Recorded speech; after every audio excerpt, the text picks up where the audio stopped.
છાંદોગ્ય ઉપનિષદની અંદર એમ કહેવાયું છે કે મનુષ્ય જે કંઈ અન્ન જમે છે એ 3 પ્રકારે રૂપાંતર થાય.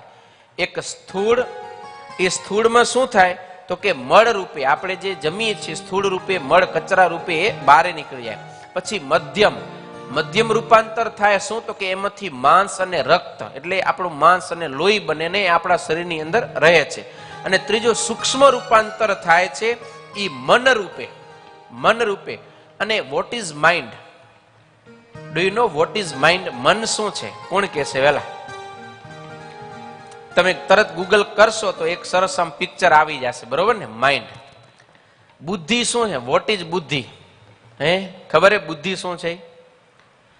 અહીંયા કને છાંદોગ્ય ઉપનિષદની અંદર કહેવાયું છે અન્નમયમ હિ સૌમ્ય મનઃ. જે આપણે જમીએ છીએ ને એનું જે સૂક્ષ્મ રૂપાંતર થાય છે ને એ જ આપણું મન છે, એના સિવાય બીજું કઈ નથી. અને આપણે જે ગૂગલ કરીને જે પિક્ચર જોઈએ છે ને એ આપણું માઇન્ડ છે. માઇન્ડ ઇંગ્લિશની અંદર કદાચ આપણે માઇન્ડ એનું ગુજરાતી મગજ થાય. મગજ અલગ છે, મન અલગ છે, બુદ્ધિ અલગ છે. મન છે એ મગજ નથી. મગજ એક આખી અલગ વસ્તુ જેને આપણે માઇન્ડ કહીએ છીએ, પણ મન અલગ છે, બુદ્ધિ અલગ છે. અને ઇંગ્લિશ વાળામાં તો એવું કઈ આવતું જ નથી. માઇન્ડ કહી દીધું એટલે બધું આવી ગયું એમ. જ્યારે આપણા સંસ્કૃત સાહિત્યની અંદર મગજ, મન, બુદ્ધિ આ 3 અલગ વસ્તુ છે. તો જે મન છે ને એ અન્નમયમ હિ સૌમ્ય મનઃ. આપણે જે જમીએ છીએ એનો જે સૂક્ષ્મ રૂપાંતરણ થાય છે ને એ જ આપણું મન છે. એટલે કે જે વિચારો છે, વિચારોનો એક ગુચ્છ સમૂહ એ આપણું મન છે. એ મન આપણા આહારને આધારિત હોય છે. જેવો આપણે ભોજન લઈએ છીએ એના જેવું જ એ મન બને છે. માટે મનની શુદ્ધિ માટે આહાર એ બહુ પ્રાથમિક પાયો છે, અગત્યનો આધાર છે. માટે ખોરાક સુધી, ભોજન સુધી અવશ્ય હોવી જરૂરી છે. આપણા શરીરની અંદર ભોજનની એક પ્રક્રિયા થાય છે. આપણે જે કંઈ અનાજ જમીએ છીએ એ અનાજ એની અંદરથી જે રસ હોય, અનાજનો રસ, એ રસમાંથી લોહી બને, લોહીમાંથી મન, મનમાંથી વિચાર અને વિચારમાંથી વર્તન. આ આખી એક સાયકલ છે. આપણે જે જમીએ છીએ ને એ ભોજનનો જે રસ છે એની અંદર રહેલા ગુણ, એ રસને આધારે આપણું લોહી બને. એ લોહી આપણા આખા શરીરની અંદર ફરીને આપણા મગજ સુધી પહોંચે છે. અને એ મગજની અંદર એટલે માઇન્ડ સુધી, મન સુધી. અહીંયા કને વારે કન્ફ્યુઝન થશે. બધા શબ્દો આપણે સામાન્ય રીતે એના માટે જ વાપરતા હોય છે, પણ એ લોહી આપણા મન સુધી પહોંચે ને એ મનની અંદર વિચારો આવે છે. તો એ વિચારો કેવા આવશે તો કે જેવું આપણું લોહી છે એવા. એ લોહી કેવું હશે તો કે જેવું આપણું ભોજન છે એવા. તો જેવું ભોજન છે એવું લોહી, જેવું લોહી છે એવું મન, જેવું મન છે એવા વિચાર, જેવો વિચાર છે એવું વર્તન. એટલા માટે જ ભગવાન સ્વામિનારાયણે પ્રથમના 18મા વચનામૃતમાં કીધું, જીવ જે નાના પ્રકારના ભોજન જમે છે તે ભોજન પ્રત્યે જુદા જુદા સ્વાદ છે અને જુદા જુદા ગુણ છે. તે ભોજનને જ્યારે જમે છે ત્યારે તે ગુણ અંતઃકરણમાં તથા શરીરમાં પ્રવર્તે છે. આપણે જે કંઈ જમીએ છીએ ને એ ભોજનના ગુણ આપણા મન, અંતઃકરણ અને શરીરની અંદર પ્રવેશે છે. મન પણ એક અંતઃકરણ જ છે.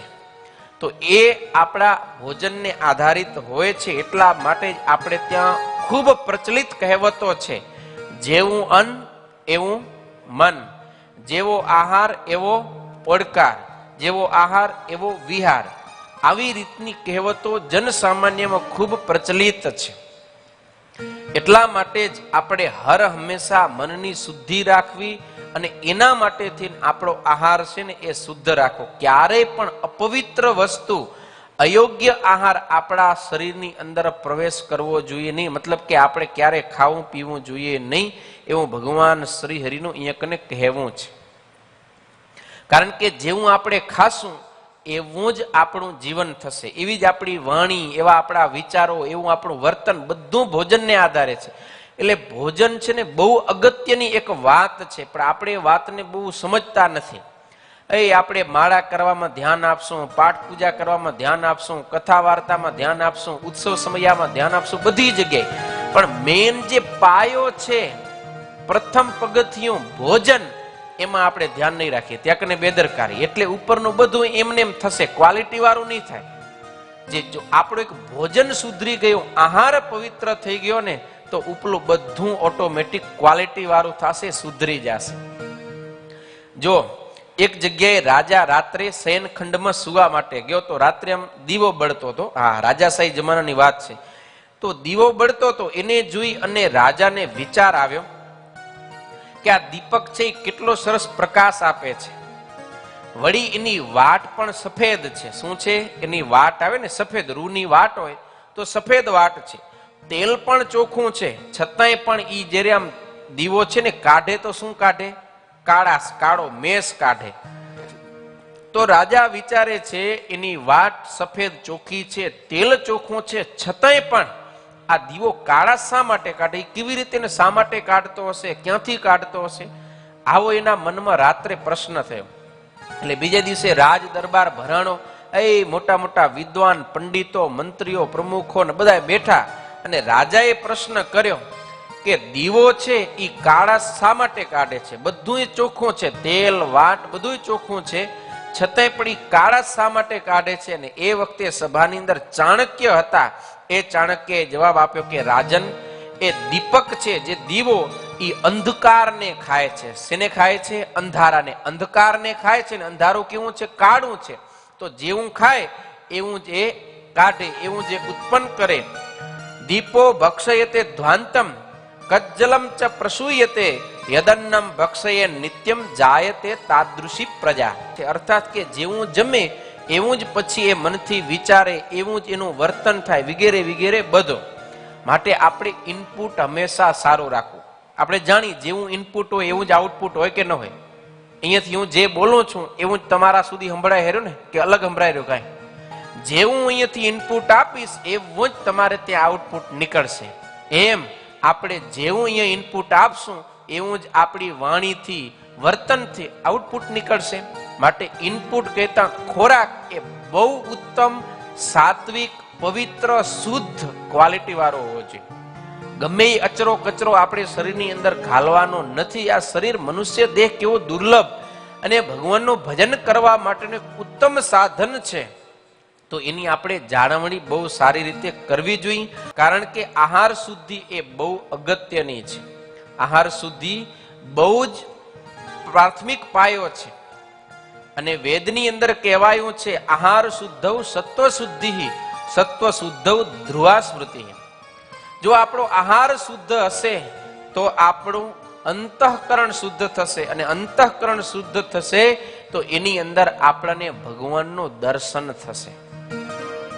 હવે અંતઃકરણ જ આપણું મલિન થઈ ગયું હશે, ભ્રષ્ટ ગોબરું થઈ ગયું હશે, તો એમાં ક્યારે પણ ભગવાનનું દર્શન આપણને થવાનું નથી.